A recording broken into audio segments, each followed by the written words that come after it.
Hello বন্ধুরা, বাড়িতে যদি রাস্তার বিখ্যাত আলু কাবলির স্বাদ পেতে চান তাহলে কেমন হয়। আজ দেখাচ্ছি খুব সহজ আর দারুণ মজাদার আলু কাবলির রেসিপি। ভিডিওটি শেষ পর্যন্ত দেখুন। তাহলে আর দেরি না করে ঝটপট শুরু করি। আমি আলু কাবলি বানাবো, সেই জন্য কিছু ইনগ্রিডিয়েন্টস নিয়ে নিয়েছি। মেন ইনগ্রিডিয়েন্টস হিসেবে নিয়েছি এখানে ছোলা আগের দিন রাত্রিবেলা ভিজিয়ে রেখেছিলাম। তারপর আমি একটু প্রেসার কুকারে সিটি দিয়ে নিয়েছি। তারপর নিয়েছি বয়েল আলু, মানে সেদ্ধ আলুটা আমি কেটে নিয়েছি। এখানে দুটো আলু আছে।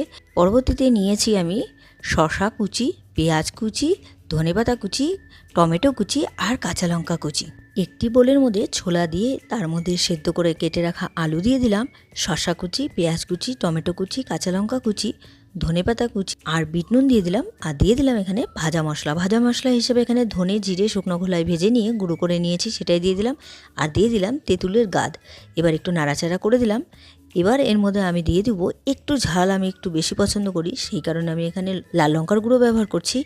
আর আমি যেহেতু টক ঝাল মিষ্টি বানাবো, সেই কারণে এখানে একটু মিষ্টি সস ব্যবহার করছি, মানে ম্যাগি সস আমি এখানে ব্যবহার করলাম। ব্যাস তৈরি হয়ে গেল আলু কাবলি। এবার নাড়াচাড়া করে আমি সার্ভ করে দিচ্ছি। আর উপরে গার্নিশিংয়ের জন্য আমি দিয়ে দিলাম ঝুরি ভাজা। তৈরি হয়ে গেল চটপটা আলু কাবলি। কেমন হয়েছে অবশ্যই কমেন্ট করে জানাবেন। আপনার একটি লাইক এবং আপনার একটি সাবস্ক্রাইব আমাদের নতুন নতুন রেসিপি নিয়ে আসার অনুপ্রেরণা। সবাই ভালো থাকবেন, সুস্থ থাকবেন। দেখা হবে পরের ভিডিওতে। বাই।